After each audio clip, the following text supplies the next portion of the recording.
예, 안녕하십니까. 일단 641페이지 용익물권을 펴놓으시고 잠깐 또 이야기를 살짝 하고 가면은 지금 중개사 공부하시면서 민법을 당연히 어렵다고 생각을 하실 건데 이 중개사 시험 범위에 들어가는 이 민법 법대 다니면 한 학기에 6시간씩 해서 6시간씩 수업을 해서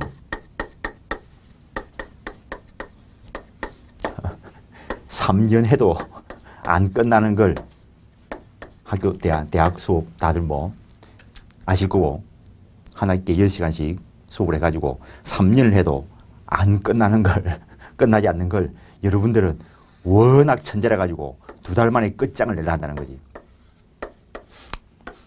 민법이 2달 만에 그런데 여러분들은 또 2달 공부하는 게 아니죠. 사람들은 전부 다 민법 2달 공부했다는데 물어보면은 일주일에 3시간 수업, 3시간 공부하고 그래가지고 2달 지나면은 2달 공부했다고 이야기해. 그럼 이거 시간 계산하면은 38이 24. 왜 이런 숫자를 만들어냈냐 하면은 하루 공부한 거지, 하루 공부. 2달 동안 했는 게 아니고 2달 동안 책을 잡고 있었지만은 하루 공부한 거지, 하루 공부한 거. 그러니까 하루 공부해가지고 민법이 끝날 것 같으면은 누가 이 고민을 하겠냐고. 항상 말씀드리지만은 법대에서 배우는 거고 사법시험 교과목으로 들어있는 민법이고 이걸 2달 만에 끝내겠다. 2달 공부했는데 끝났다 싶은 사람 민법 공부 잘못한 거니까. 그래서 이거 하실 때 마음을 딱 비워놓고 2달을 하루에 8시간 정도 하면은 좀 이제 갈랑가 할 건데 원래 내가 수업을 하면은 그 11월 학원 수업을 가지고 이야기하면은 11월, 12월은 그 모든 학원에서 기본 강의 샀는데 기초 강의하고 솔직히 깨놓고 들어도 거뿐 안 들어도 거뿐. 그러니까 민법은 다른 과목은 모르겠고 1월달, 2월달 요 강의에서는 민법 총칙을 깊이 있게 들어가면 강의 수로 치면 한 24강에서 26강 정도 민법 총칙만. 그 다음에 3월, 4월 달에는 계약법 부분을 그러니까 다른 부분은 간단하게 가고 요때는 민법 총칙 위주로 가고 요때는 계약법 위주로 가면은 계약법이 한 16강에서 20강 정도. 그 다음에 5월달, 6월달 요때는 이제 물권법을 위주로 진도는 다 나갑니다. 이때도 뭐 계약법, 물권법 진도 나가고 이때도 민법 총칙, 계약법, 물권법 진도 나가고 이때도 민법 총칙, 계약법 진도 나가는데 이때는 물권법을 심화시키면 물권법이 요거는 한 26강에서 한 28강. 그래서 옛날에 어느 학원에서 이제 동강을 찍을 때 요거를 해가지고 요 중점된 거 위주로 잘라서 붙이면은 한 68강에서 뭐 한 75강 쭉 나올 수 있는데 6개월 동안 요렇게 하면은 사실 어찌 보면은 수업을 한 번 들은 거예요. 그리고 이제 7월달, 8월달 문제풀이 들어가고 보통 학원 과정들이 다음에 9월달 모의고사 문제 풀고 뭐 10월달 뭐 또 마무리 특강하고 이런 식으로 진도를 나가는데 지금 인터넷 촬영하는 것은 요 과정 중에서 요 강의를 찍으려 했는데 요 강의를 찍는다는 말은 민법 총칙은 이거 100점짜리 강의고 요거는 계약법이 100점짜리 강의고,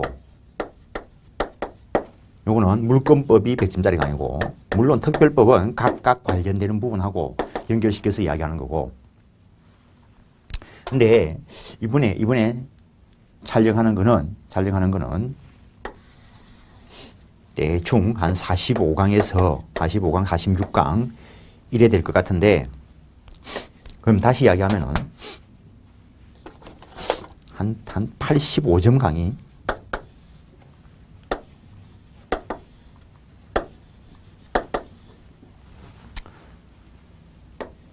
지금 이 말씀을 드리는 이유가, 내가 수업에 들어가면은 이런 것들을 이야기할 시간이 없어. 수업에 빠져가지고 그 체계로 완성시켜야 되니까. 그래서 말씀을 드리는 건데, 이제 강의가 이제 끝날 때쯤 돼가고, 그래서 이 말씀 드리는 이유가 뭐냐면은, 강의가 요게 끝나면은, 완성되고 난 뒤에, 그 다음에 시간을 내가지고, 여기서 일단 강의를 끝나는 겁니다. 요, 45강이든 46강이든, 강의가 끝나고, 그리고 한강 정도 해서, 민법 전체를 그냥 연결시키는 강의를 할 건데,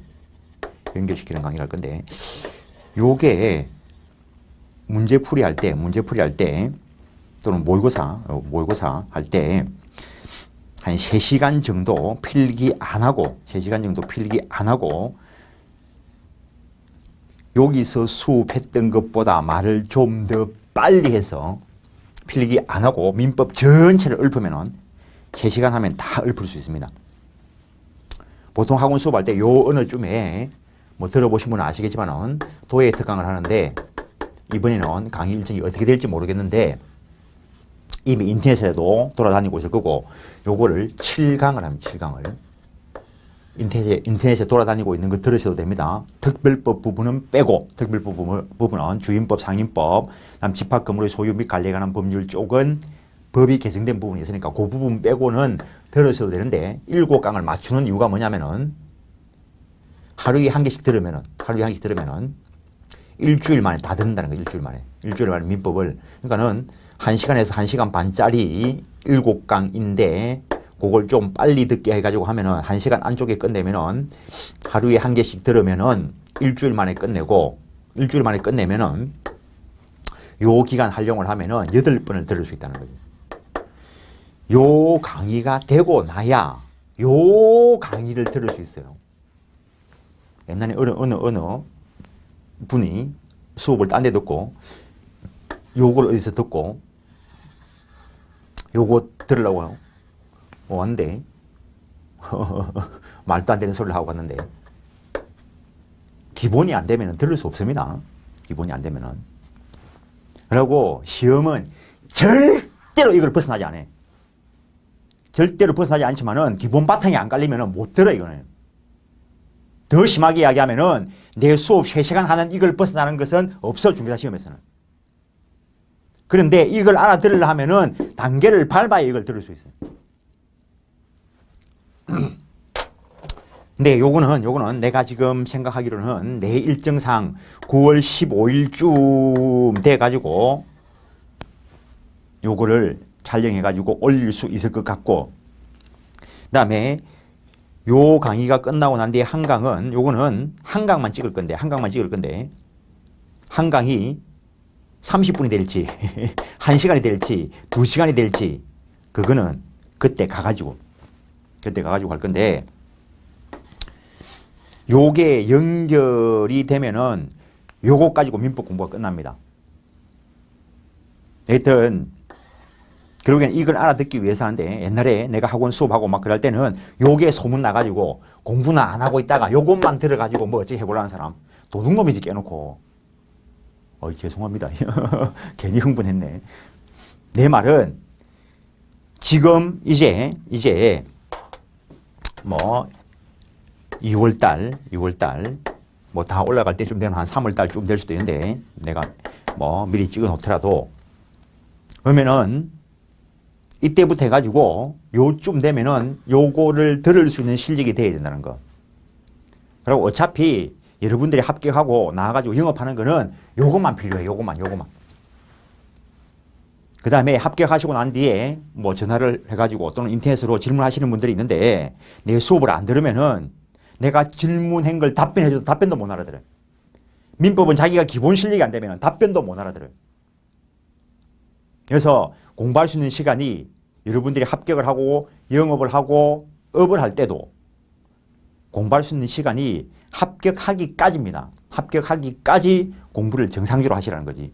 근데 지금 이쯤에 이런 말씀을 드리는 이유가 뭐냐면은 완결되고 나면은 요걸 그냥 6일 정도 봐줘야지. 6일 만에 빨리 한 번을 일단 들으시라는 거지. 6일 만에. 그래도 안 됐다 싶으면 한 번을 더 들으시라는 거지. 6일 만에. 6일 만에 그걸 어떻게 한 번 다 듣냐고요? 하루에 8강 정도. 6강에서 8강을 하루에 들으시면은 6일 하면 다 들을 건데 6일 만에 어떻게 듣나? 엄살 떨지 말라고요. 강의하는 사람도 6일 만에 촬영해 이거. 어떤 놈은 하루에 8시간, 10시간 말을 하고 하는데 앉아가지고 8시간, 10시간 책을 못 보겠다. 엄살 피우지 마시라고요. 원래 옛날 선비들 앉은 자리에는 풀도 안 난다 이런 말이 있는데 우스갯소리로 민법 공부하는 사람 앉은 자리에는 풀도 안 난다 이런 말을 합니다. 이게 무슨 말이지 이게? 왜 민법 공부하는 사람 앉은 자리에는 풀도 안 나? 그놈이 지독해서 그럴지도 모르지. 너무 오래 앉아 있었어. 너무 오래 앉아 있어. 그만큼 투자를 해야 된다는 겁니다. 날로 먹을 수는 없는 거고 누가 무슨 지랄을 해도 민법 과목은 날로 먹을 수는 없습니다. 객관식 시험 치니까 잘 찍어가 넘어갈 수는 있지. 객관식인데 뭐. 그런데 잘 찍어가 넘어갈 확률이 몇 프로지? 잘 찍어가 넘어갈 확률이 0.02%는 되겠지 뭐. 확률 제로라는 거지, 제로. 확률 제로. 확률이 50% 미만인 거는 제로입니다, 제로. 사람들이 뭐 경쟁률이 몇 대 몇이냐 뭐 이래 이야기하는데 1대1이지. 모든 시험은 경쟁률은 1대1. 자기하고 싸움. 다른 사람 뭐 필요 뭐 있어요? 계획을 잘 잡으시라는 겁니다. 이 강의를 들으실 때쯤 되면은 이제 시험 과목이 어떻고 특성들이 파악이 됐을 건데 계획을 잘 잡아서 하면은 단번에 끝냅니다. 내전에 말씀드렸죠. 나는 중개사 공부 2주일 만에 끝냈다고. 민법이 돼 있으니까. 민법이 정확하게 돼 있으면은 어찌 보면 2주일도 아깝지 뭐. 민법이 안 돼 있으면 골 때리는 거고. 민법이 돼 있으면은 지금 생각하면 2주일도 좀 아깝다는 생각이 들기는 해요. 좀 더 장황한 이야기를 말씀드리고 싶지만 이 정도 약하고 진도를 나가겠습니다. 641페이지 펴놓으시고 지금 우리가 하고 있는 게 사람이 무엇인가에 대해서 누리는 것으로서 법의 보호를 받는 권리 중에서 물권을 하고 있고 요 물권에 일단 민법상 점유권이다라고 하는 것이 있었고 정당한 권한 여하를 불문하고 사실상 지배만 있으면 법의 보호를 받는 것이다 라고 이야기했고 현재 점유 여부를 떠나서 점유를 정당화시킬 수 있는 권원이 되는 것을 본권이다 라고 이야기했는데 이 본권의 완전 물권으로 전제되어 있는 것이 소유권이고 이 완전 물권인 소유권의 힘을 제한하는 것을 제한 물권이다 라고 이야기하는데 요 제한 물권 안에 용익 물권이다 라고 하는 것이 있고 이 용익 물권 중에 지상권이다 라고 하는 것도 있고 그 다음에 지역권이다 라고 하는 것도 있고 그 다음에 전세권이다 라고 하는 것도 있다라는 것. 요것만 가지고도 상당히 많이 알고 있는 겁니다.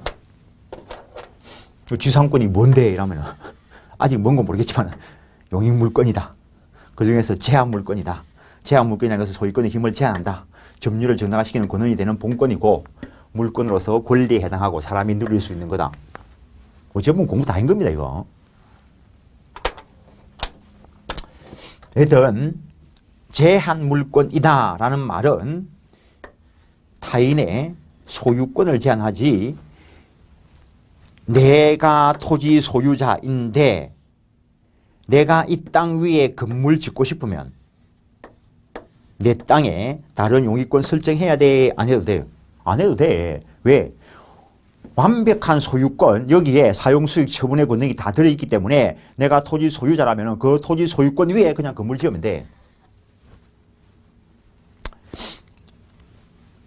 근데 어쨌든 A라는 사람이 경치 좋은데 토지를 하나 소유하고 있고 길 가던 B 이 토지에 보니까 야, 내 이 명당에 건물 짓고 살았으면 좋겠다는 생각이 들었어요.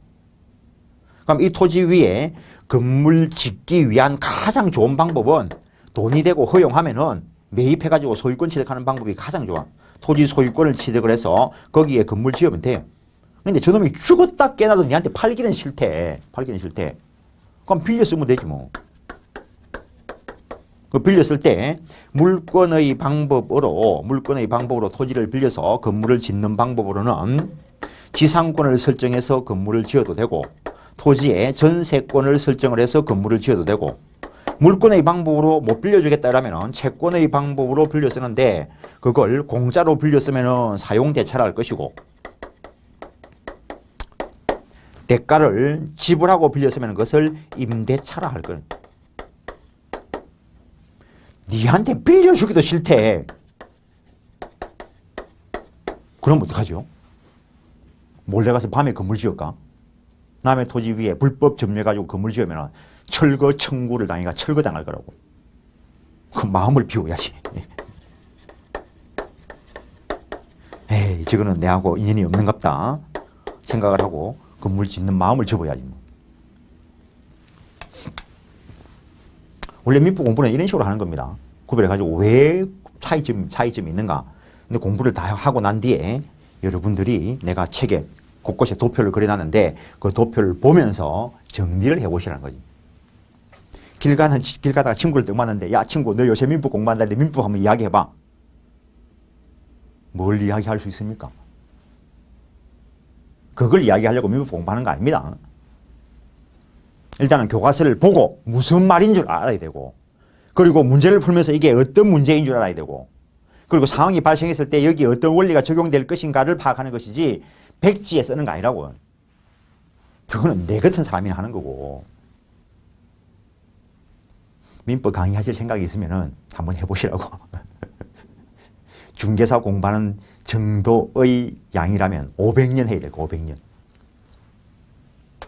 왜 500년이냐고요? 잠깐 이야기하면 내가 한 20살 좀 넘었을 때부터 해가지고 한 34살 때까지 하여튼 10년 이상을 어쨌든 그 당시의 사시, 요새 사시하고 비교하지 마시고 그걸 공부하면서 1년에 6개월은 밤샘을 한 것 같아. 1년에 6개월은 밤샘.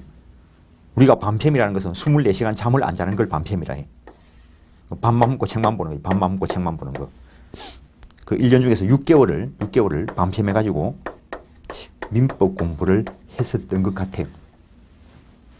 이러면 6개월 딱 하면은 진짜 걸어다니면은 별이 번쩍번쩍하고 탁설이면 죽을 것 같아요. 그래도 참 어르신들한테 미안하지만 별이 번쩍번쩍할 때 그냥 탁설이가 죽었으면 좋겠다. 그 생각까지 가봤어요. 10년을 그래, 10년. 그러니까 민법에 빠졌으니까 사실은 합격 못하고 민법 강의는 하고 있겠지. 딴 사람하고 비교하지 마시라고 기분 나쁘니까. 목숨 걸고 한 사람하고 시시껄렁 놀면서 하는 사람하고 비교하지 말라고 기분 더럽게 나쁘니까. 보면 몰라요. 보면 다 그게 안 보여? 실력이 닦이면 보일 거라고. 실력이 안 닦이면 구별 안 가겠지. 실력이 닦여야 저놈이 영을 하는가 독을 하는가 불을 하는가 구별이 되지. 실력이 안 되면 영인지 불인지 독인지 어떻게 알아? 여튼 지상권 여기에 있는 것만 가지고 읽어내면은 타인 토지 위에 어떤 권리라고. 타인 토지 위에, 또 토지 위에 이라니까 토지가 있고 요 위에만 말하는 게 아니고 소유권의 효력이 미치는 범위다. 그래서 지상권이라는 것은 타인 토지 위에, 요 안에 말 다 들어 있습니다. 타인 토지 위에 수목, 건물, 기타 공작물을 소유하기 위한 토지에 대한 용익물권이라는 거예요. 여기서 그냥 한번 구별해 놓고 가면은 지상권이라는 것은 타인 토지 위에 수목, 건물, 기타 공작물을 소유하기 위한 용익물권으로서 이거 용도 제한이 있습니다. 용도 제한이 있습니다. 지역권이라는 것은 어떤 토지의 편익을 위해서 타인 토지를 빌려 쓰는 것으로서 편익에 제공되기만 하면 돼. 그래서 이거는 용도 제한이 없습니다.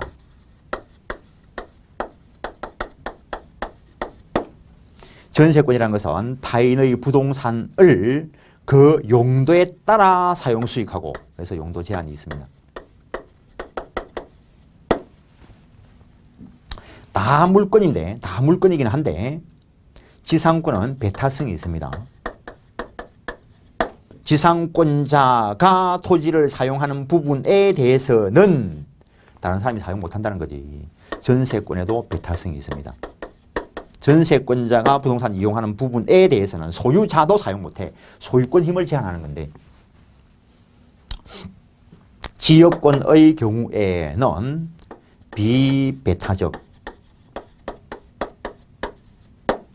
비한정적,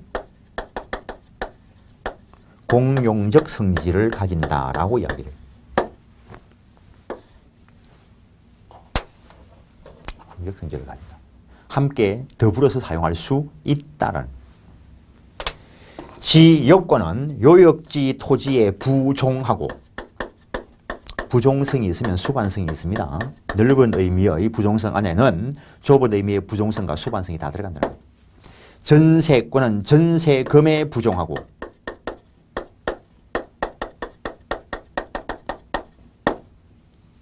지상권에는 부종성이 없습니다. 일단 이 말이 의미하는 바는 지상권자가 지상에 건물을 건축한 후 건물이 멸실되었다는 사정만 가지고는 지상권이 소멸하지 않는다는 것.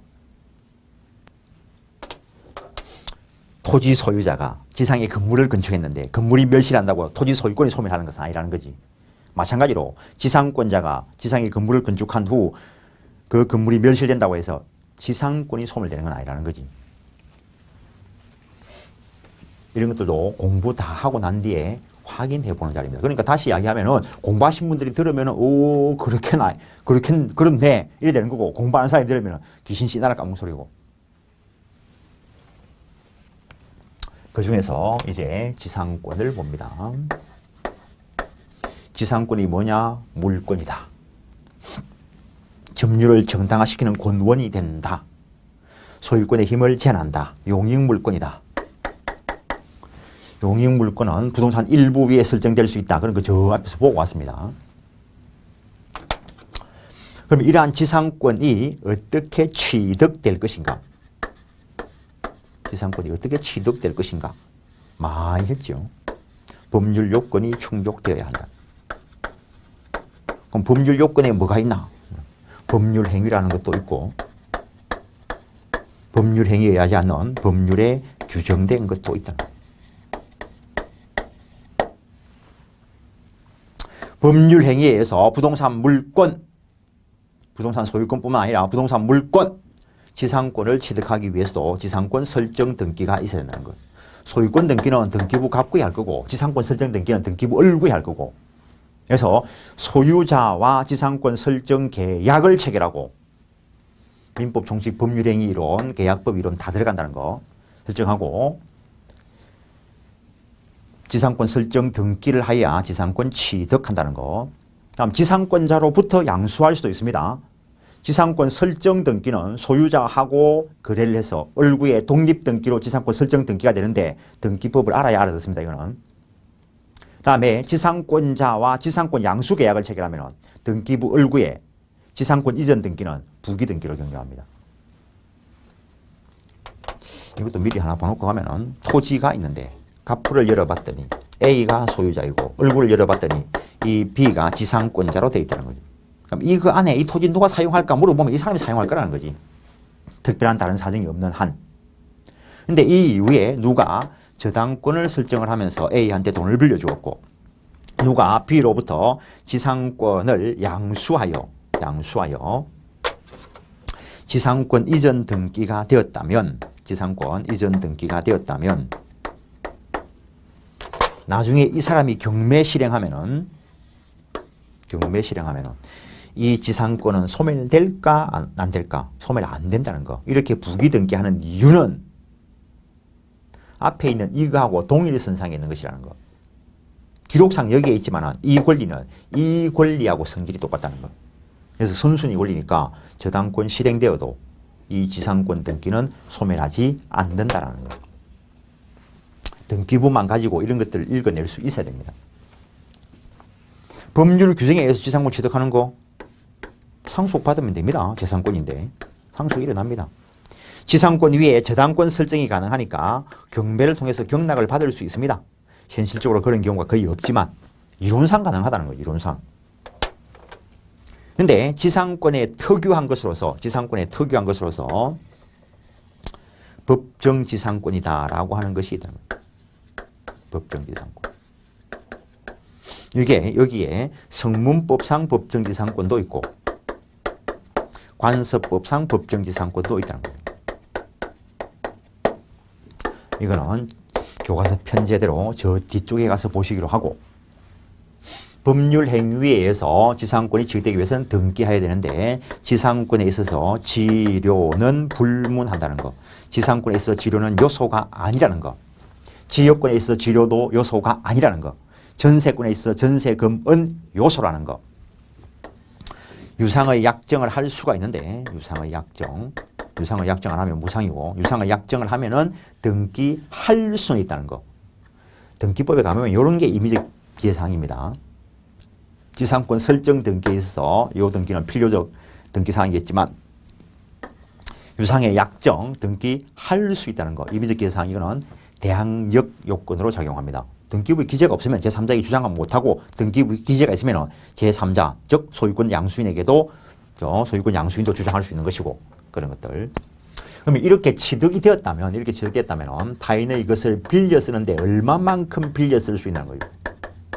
얼마만큼 빌려 쓸 수 있는 거예요? 최장기 제한 규정이 없습니다. 최장기 제한 규정이 없습니다. 그래서 종래 논의가 있었는데 판례가 영구 무한의 지상권 가능하다 했습니다. 물론 엄밀하게 이야기하면 이 판례는 구분지상권과 관련되는 판례인데 우리 시험에서 그냥 지상권 영구무한 설정 가능하다. 이게 옳은 지문으로 처리된 적이 있으니까 이렇게 기억하셔도 될 겁니다. 영구무한으로 할 수 있다는 것. 그래서 지하철 지나가는 자리 개인 토지 밑으로도 지하철이 지나갈 건데 그 토지 등기부 떼보면 등기부 얼굴에 구분지상권이 영구무한으로 설정되어 있습니다. 근데 이거는 타인 토지 위에 수목, 건물, 기타 공작물을 소유하기 위한 것이니까 최단기를 보장하는 규정을 두고 있습니다. 타인 토지 위에 석조, 석회조, 연화조, 기타 견고한 건물이나 수목 소유를 목적으로 할 경우에는 짧아도 30년은 보장해줘야 된다는 것. 기타 건물이라면 15년은 보장해줘야 된다는 것. 기타 공작물 소유를 목적으로 한다면 공작물 소유 탑 같은 거 설치할 수도 있죠. 그럴 때는 5년 이상은 보장해 줘야 된다는 것. 사람이 이런 거 약정을 안 할 수도 있다는 거지. 존속기간 약정을 안 할 수 있다는 거지. 그러면은 최단기만큼 보장되어야 되는데 종류와 구조만 정했더라도 최단기만큼 보장해 줘야 되는데 종류와 구조를 정하지 않았다면 15년은 보장해 준다는 것. 그런데 수목은 언제나 최단기가 30년이다라는 것. 일단은 칠판 때문에 일단은 지우시고 그러면은 언제 언제 일단은 존속기간 동안 그러면 어떠한 효력을 누릴 것인가? 토지 소유자가 있고 지상권자가 있으면 이 지상권자가 토지를 사용 수익할 것이라는 것. 그래서 이것도 정당한 점유 권원이 된다는 것. 그래서 지상권 존속 기간 중이라면 소유자라도 통과할 수 없다라는 것. 그래서 A가 소유자라면은 이 사람이 점유하는 것이 원칙적이겠지만 원칙적이다라는 거하고 이상적인 거하고는 또 다르죠. 근데 어떤 사람이 점유를 하고 있다는 거지, 점유를. 이 사람이 소유자인데 어떤 사람이 현실적으로 점유 사용하고 있다 하는 거지. 그렇다 하더라도 내 거다 내놔라고 언제나 청구할 수 있는 것은 아니라는 거. 왜냐하면 이 사람이 지상권을 가지고 있을 수도 있고 계속되고 표현된 지역권일 수도 있고 전세권일 수도 있고 지금 부동산 가지고 예를 들고 있으니까 유치권일 수도 있고 동산이라면 질권일 수도 있고 이거는 물권인 본권이고 세상 사람 누구에 대해서도 내가 물권자다라는 걸 주장할 수 있는 효력이 있다는 것이고 지역권의 경우에는 또 다른 문제고 그런데 이 사람이 임차인일 수도 있고 사용차주일 수도 있고 또는 동시이행 항변권자일 수도 있고 그래서 점유를 정당화시키는 권원이 되는 것은 소유권만 있는 게 아니라는 거지.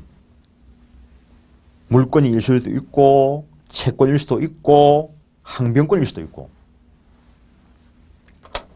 그때 우리가 이 사람을 직접 점유, 이 사람을 간접 점유라 할 것인데 이런 상태에서 이 사람이 매매 등을 원인으로 누군가에게 소유권 이전 등기를 해서 새로 소유권 취득한 자는 내 땅이니까 비키라 할 수 있는가?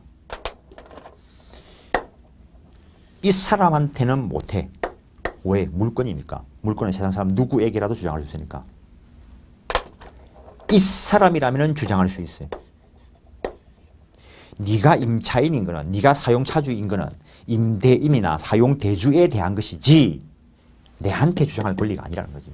네가 동시행 항변권이라는 것은 쌍무 계약 관계에 있는 그 사람한테 행사할 것이지 내한테 할 건 아니라는 거지. 요 이야기를 살짝 해보는 이유가 앞에서 공부를 했지만 물권과 채권을 구별할 수 있어야 되고 그 다음에 점유를 요소로 하는 본권이 어떤 것인가를 마인드 잡으시라는 거죠. 그래서 이 사람도 점유 사용할 수 있고 이때 이 사람을 간접 점유라 하고 이 사람을 직접 점유라 한다라는 것. 이 사람은 소유자로서 소유권에 기한 물권의 지원권이 있고 간접 점유자로서 점유권에 기한 물권의 지원권이 있고 이 사람은 왜 이래? 이 사람이 직접 점유자, 이 사람이 간접 점유자.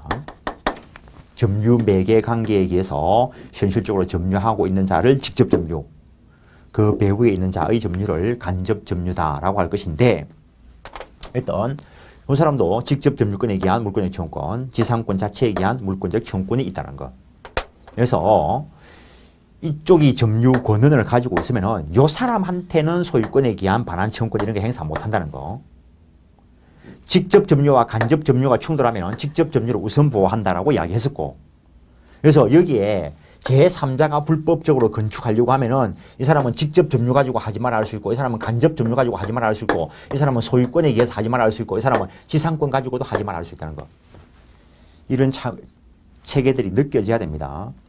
그래서 원래 약정 용도대로 사용하면 되고 약정 용도대로 건물 짓기 위해서는 건물 지으면 되고 뭐 나무를 심기 위해서는 나무 심으면 되고 그 다음에 지상권 위에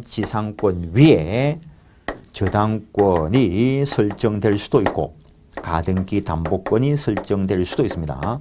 소유권에 대한 저당권은 을구의 독립등기로 소유권에 대한 가등기 담보권은 19의 독립등기록, 지상권에 대한 저당권과 가등기 담보권은 을구의 부기등기록.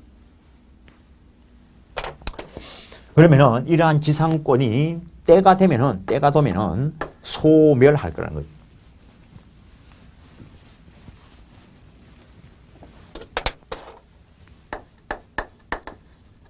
남의 걸 빌려 쓰는 거니까 소멸할 거예요. 물건이니까 목적물이 멸실되면 소멸할 것이고, 즉 물건의 공통된 소멸 사유에 의해서 소멸된다는 거. 지상권자가 그 토지 소유권을 취득하면 다른 특별한 사정이 없는 한 소멸될 것이고, 혼동 나오니까 저 앞에서 했어야 되는데 혼동 나올 때마다 사실은 생각나는 게 있어요. 공자가라사대. 사람이 생각만 하고 공부는 안 하면 위태롭다라고 이야기했고, 공자가라사대 사람이 생각은 안 하고 공부만 하면 혼동에 빠진다라고 이야기했습니다. 이 혼동하고 같은 말은 아니겠지. 이거는 풀어 쓰면은 헷갈린다 이 소리.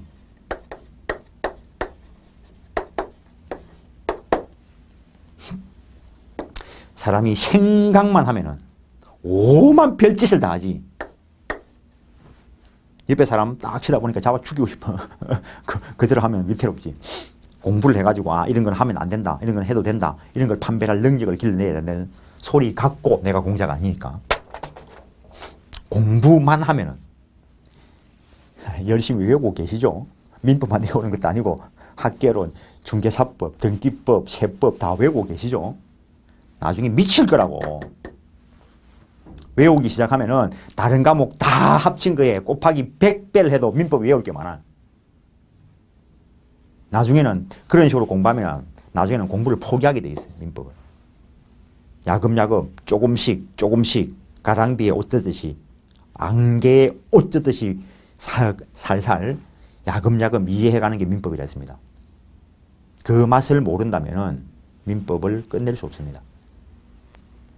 처음에 암기를 가지고 공부 시작하면은 요만큼 암기하면 될 것 같아. 2달 지나고 나면 암기할 게 이만큼 보여. 암기를 해도 나름대로 뭔가는 보여. 그래서 이빨을 꽉 깨물고 이만큼을 암기를 해. 그러면 다음에는 암기할 게 이만큼 보여. 열받아가지고 이만큼 암기를 해. 다음에는 이만큼 암기할 게 보여. 왜 포기를 못하는데? 내가 전에 한번 이야기했습니다. 사기당하는 사람이 야금야금 당하면 맛이 간다고. 처음에 뭣도 모르고 연락이 외웠는데 암기할 게 더 있어도 요거 버리는 게 아까워서 이만큼을 외워. 그래 공부하고 나서 보니까 이만큼 암기할 게 더 있으면 저거 버리기 아까워서 또 외우기 시작을 해.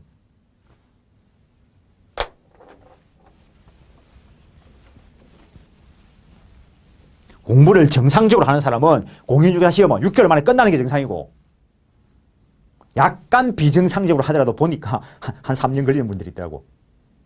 근데 내가 직접 만난 적은 없는데 중개사 공부를 10년 하는 분도 계시대. 옆에 사람이 물어보면 오만 거 잘 하고. 맞는 거 틀린 거 어떻게 알아 그걸. 처음 공부하시는 분들이 옆에 사람이 좀 암기하는 거 쭉 하면은 신처럼 보이겠지. 뭣도 모르는 사람은 민법을 가르치려고도 하지 마. 자기가 몰라가 죽는 건 괜찮은데 옆에 사람을 왜 죽여?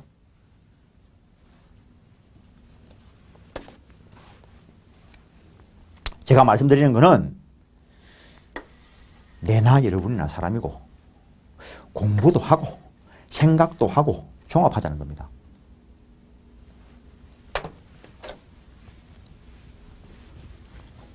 그래서 혼동에 의해서 소멸될 수도 있고 이러면은 물권법 서러운 부분에서 했던 혼동과 관련되는 이야기가 여기에 결합되어야 됩니다. 여기서 물권적 청구권, 아까 이야기했습니다. 효력에서. 그러면은 물권법 서러운 부분에서 이야기했던 그 물권적 청구권이 다 여기에 적용된다는 걸 이해를 하고 연결시켜야 됩니다. 그 다음에 뭐 소멸시효에 의해서 소멸될 수 있다 이런 이야기 했었고, 또 다른 사람의 취득시효, 이게 원시 취득이니까 취득시효 완성 전에 설정되어 있는 지상권은 소멸될 수 있고, 근데 이런 것들은 앞에서 물권 공통된 소멸 사유로 본 거니까 여기서 보는 것은 존속기간 만료 이런 것들이 있어요. 존속기간 만료, 약정 소멸 사유, 이런 것들에 의해서 소멸될 수 있다는 겁니다. 그럼 소멸되고 나면 뒤처리를 어떻게 할 것이냐? 소멸되고 나면 뒤처리를 어떻게 할 것이냐? A 소유의 토지를 B가 지상권자로 빌려 쓰면서 건물을 건축했을 수도 있고 나무를 심었을 수도 있습니다. 존속기간이 끝났어. 그러면 깨끗하게 돌려줘야지. 그러면 지상권자는 지상물을 수거해서 토지를 원상회복시켜줘야 되는 거예요. 당연하지. 남의 거 빌린 대로 돌려줘야지. 그때 이 사람이 야 그거 수거하지 말고 내한테 팔아라. 지상물 내한테 팔아라. 매수 청구할 수 있다는 거. 그때 지상권자는 정당한 이유 없이 거절하지 못한다라고 돼 있고, 이번에는 존속기간이 만료되었는데 지상물이 현존하고 있다면 기간이 만료되었을 때라 했습니다. 지상물이 현존하고 있다면 야, 한 번 더 빌려 쓰자 갱신 청구할 수 있고, 이거는 말 그대로 청구권입니다. 그래서 이 사람으로부터 거절당할 수 있습니다. 그러면은 지상물 너가 사가라. 지상물 매수 청구할 수 있다라는 거예요. 이 지상물 매수 청구권이든 매수 청구권이 행사되면은 이거는 형성권으로서 매매 계약이 체결된 것으로 다루어진다는 거예요. 그러면은 이거는 동시이행 항변권으로 연결됩니다.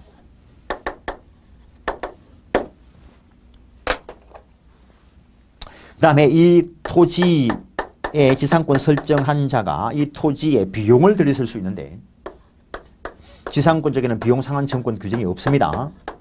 그런데 필요비 상환 청구권은 인정되지 않지만, 왜냐하면 내가 건물 짓기 위해서 들인 필요비는 내가 부담하는 게 맞다는 거지.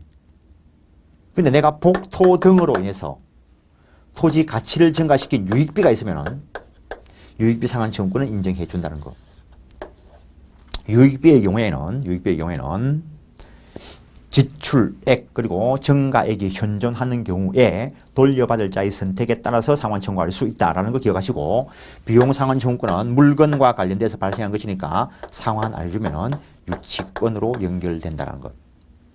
그 다음에 이른바 담보지상권이라는 것이 있습니다. 이른바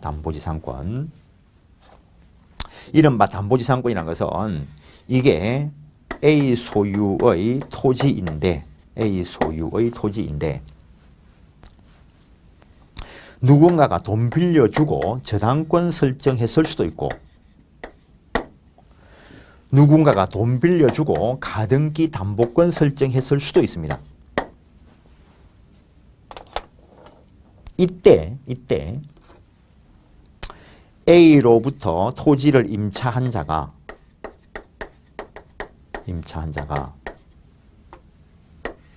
이 지상에 건물을 건축하려고 하더라도 원칙적으로 저당권자나 가등기 담보권자는 건물 짓지 마라 할 권리가 없다라는 것. 왜? 이것들은 가치권이고 용익적 권리를 내용으로 하지 않기 때문에 이 사람이 용익권을 가지고 있고 그걸 다른 사람한테 빌려주는 거에 대해서 터치 못한다는 거예요. 건물이 들어서 버리면 건물이 들어서면 토지 가격이 올라갈까 내려갈까? 이걸 또 판단은 거꾸로 한 사람이 있죠. 건물이 있으면 건물값하고 치가지고 가격이 높을 수는 있겠지. 내가 물은 거는 그게 아니고 빈 땅하고 건물 들어선 땅하고 땅만 놓고 봤을 때 어느 게 비싸냐는 거지. 빈 땅이 비싸야지. 건물 들어서 있으면 내가 쓰고 싶은 대로 못 쓸 수도 있는데. 그래서 건물이 들어서면 결국에 토지 가치가 줄어들면 돈 빌려준 이 물권자, 담보 물권자들이 피해를 볼 우려가 있다는 거예요. 그래서 저런 건물 못 들어서게 하기 위해서 지상권을 설정해 놓는 수가 있다는 거죠. 이 지상권은 자기가 토지를 사용하기 위해서 설정해 놓은 것이 아니고 담보 물권의 효력을 강화시키기 위해서 지상권 설정해 놓은 것이고, 따라서 이 사람으로부터 누가 임차한 자가 지상 건물을 건축하려고 하면은 이 지상권 가지고 이제 건축하지 말아라고 청구할 수 있다는 거예요. 그래서 담보 물권의 효력을 강화시키기 위해서 설정된 지상권을 이른바 담보 지상권이라 하고 시험에 나온 적이 있습니다. 내가 항상 이야기하지만은 내 책에 먼저 있고 그다음 시험 나왔다는 거지. 그때 이것들이 변제에 의해서 소멸되면은 말소 등기 안 해도 이 지상권도 소멸된다는 거예요. 그런데 어떤 사람들은 등기부를 이렇게 해놓은 사람도 있다는 거지. 지상권을 먼저 설정하고 그 뒤에 돈 빌려주면서 저당권 설정한 사람도 있다는 거지. 이 경우에 조심해야 돼. 저당권이 먼저 있으면 경매 들어오면 후순위 지상권은 소멸되겠지만 저당권 앞에 용익물권이 기재되어 있으면 이건 소멸 안 할 수도 있어요. 그래서 담보권의 효력을 강화시키기 위해서 인정되는 이른바 담보지상권이라는 것도 있다는 것. 641페이지는 공부 다 하시고 확인하시는 거고, 642페이지 지상권, 타인 토지 위에 건물 기타 공작물이나 수목을 소유하기 위하여 그 토지를 사용할 수 있는 물권인데 성질 제한 물권으로서 용익물권이라는 것. 용익물권은 부동산 일부 위에 설정될 수 있다라고 했습니다. 토지 일부라도 상관없다 하는 거고, 그다음에 건물 기타 공작물 소유를 위한 것이라는 것. 그런데 농경지는 전세의 목적으로 할 수 없다 해놨습니다. 그것과 균형을 유지하기 위해서 경작의 대상이 된 식목 소유를 위한 지상권 설정은 부정하는 것이 일반적인 입장. 부동산 이용권이니까 상린관계 따라 묻고, 그 다음에 물권, 재산권으로서 양도상속성 인정되고 지료는 요소가 아니고 지상권에는 부종성 없다 했습니다. 그 다음에 지상권과 임차권 비교도 공부하시고 확인하시는 거고, 지상권의 취득, 법률행위에 의해서 취득되려면 등기하여야 취득된다는 것. 법률 규정에 의한 취득, 일반적인 법률 규정에 의한 권리 취득 사유, 상속, 공용이수, 판결, 경매, 시효 취득, 기타 법률 규정에 의해서 취득할 수 있다는 것. 시효 취득의 경우에는 등기까지 있어야 될 것이고, 넘기시면 지상권에 특이한 것으로서 법정 지상권이다라고 하는 것이 있는데 교과서 뒤편에서 설명한다는 거. 지상권 존속기간 약정했을 때 최장기 제한 규정은 없기 때문에 영구 무한으로 할 수 있다는 것이 판례이고, 최단기 보장 규정 아무리 짧아도 석조, 석회조, 연화조, 기타 이와 유사한 견고한 건물이나 수목 소유를 목적으로 할 때에는 최단기 30년, 그 다음에 기타 건물 소유 목적이라면 15년, 기타 공작물 소유를 목적으로 할 때는 최단기 5년은 보장해 준다는 것. 그 다음 존속기간을 약정하지 않을 때에는 최단기만큼은 보장되어야 할 것인데 지상물의 종류와 구조를 정하지 아니한 때는 15년은 보장해 준다는 거. 근데 수목 소유를 목적으로 할 때는 언제나 최단기 30년이다라는 것. 설정계약 갱신, 이거는 자본주의 사회에서 얼마든지 허용됩니다. 뭐 100년 빌려서 일하고 100년 지나고 난 뒤에 또 계약하면 되지 뭐. 지상권자의 갱신 청구권, 이거는 뒤쪽에도 있습니다. 존속기간이 만료한 때 지상물이 현존하고 있다면 지상권자는 갱신 청구할 수 있고, 거절당하면 지상물 매수 청구할 수 있다는 것. 따라서 간접적으로 갱신을 강제하게 될 것이고, 그때 갱신 청구권은 청구권으로서 거절당할 수 있는데 거절되었을 때 행사하는 지상물 매수 청구권은 형성권이라는 것. 그 다음에 강행 규정과 관련되는 이야기. 지상권의 효력, 지상권자는 약정대로 사용하면 된다는 거. 상딩관계 따라 붙고 앞에서 이야기된 것이고, 지상권자는 목적물을 점유 사용할 것이고, 따라서 점유권에 기인한 물권적 지원권도 누리고, 지상권 자체에 기한 물권적 지원권도 있고, 지상권도 재산권이다. 양도 처분 가능하다는 거. 지상권과 지상물의 분리 처분도 가능합니다. 토지 소유권과 지상물, 건물 소유권 분리 처분 가능하듯이 지상권 위에 저당권, 가등기 담보권 설정할 수 있고 648페이지 지료는 요소가 아니다 했습니다. 약정할 수는 있다는 거. 약정했을 때 등기할 수는 있다는 거. 정감 청구권 있고 돈 이야기 나오는 데는 정감 청구권 다 있다 생각하시면 됩니다. 존속기간이 있고 그럴 때.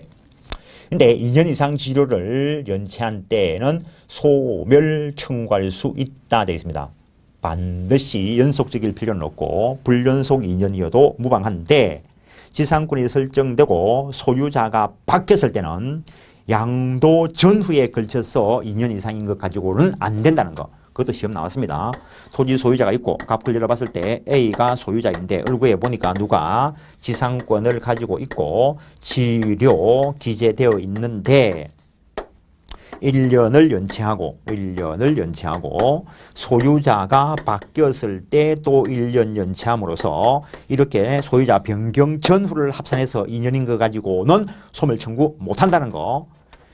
한 사람에 대해서 2년 이상이어야 소멸 청구할 수 있다라는 것. 그 다음에 법정지상권의 경우에는 약정지상권의 경우에는 무상이 원칙이고 유상을 약정할 수 있다라고 이야기하는데 법정지상권의 경우에는 366조 때문에 유상이다라고 유상이 예정되어 있다라고 이야기합니다.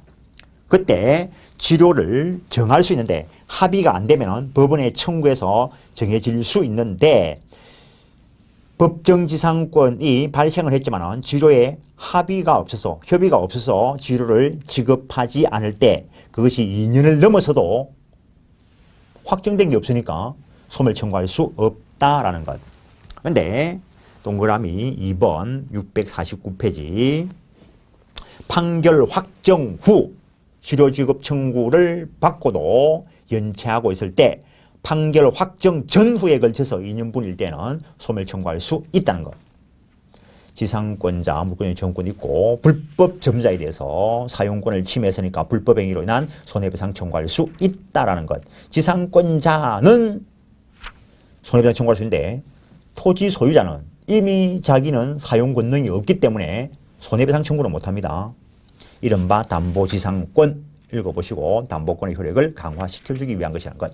지상권의 소멸, 일반적인 물권 소멸 사유에 소멸되는 것이고 물권법 소멸해서 했던 거 여기에 적용되는 것이고 지상권의 특이한 소멸 사유 좀 전에 보셨던 거 2년 이상 연체했을 때 소멸 청구할 수 있고 지상권자 포기해도 되고 소유권도 포기 가능한데 지상권도 포기 가능하고 약정 소멸 사유에 의해서 소멸될 수 있고 지상권 소멸했을 때 지상권자는 지상물을 수거해서 토지를 원상 회복시켜줘야 되는데 그때 지상권 설정해준 자 지상권 설정해준 자는 결국에 소유자겠죠.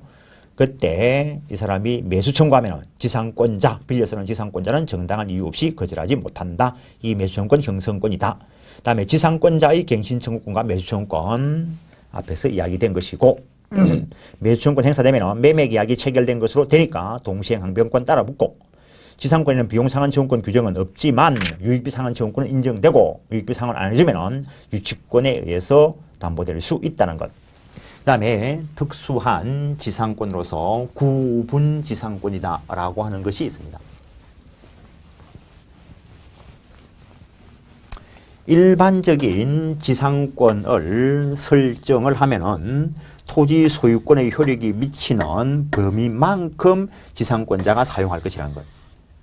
그런데 구분지상권이다 라고 하는 것은 토지의 특정 상층 또는 특정 하층 그 부분만 빌려 쓰기 위한 것을 말한다는 것.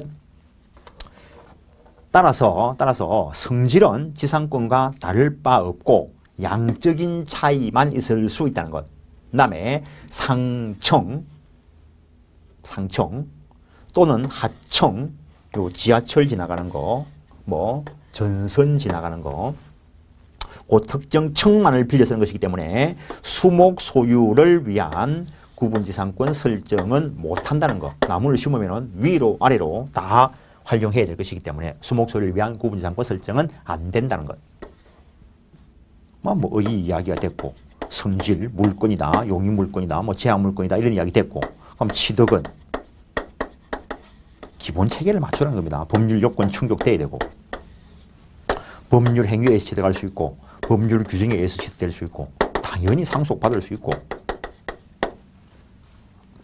법률 행위에 의해서 구분지상권 취득하기 위해서는 부동산 물권이니까 당연히 등기되어야 될 것이고, 등기 그 범위를 구체적으로 기재해야 되고,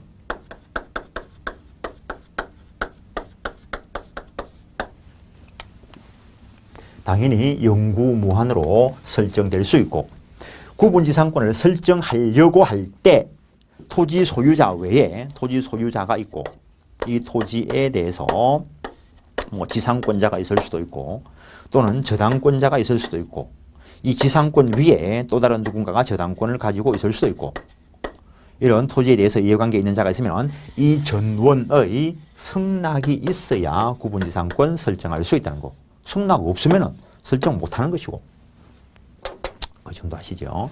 652페이지 토지의 지상 또는 지하의 일정한 공간에 대하여 상하의 범위를 정하여 건물, 그 밖의 공작물을 소유하기 위한 지상권을 말하는데, 토지의 입체적 이용을 위해서 6차 개정 시에 도입된 것이고, 구분지상권 취득, 법률 행위로 취득하려면 즉 물권적 합의와 등기가 있어야 된다는 것. 그 다음에 구분지상권의 효과 살짝 보시는 거, 물권적으로 이용하는 것이고, 그 다음에 각종의 법정 지상권 있는데 잠깐 쉬었다 보겠습니다.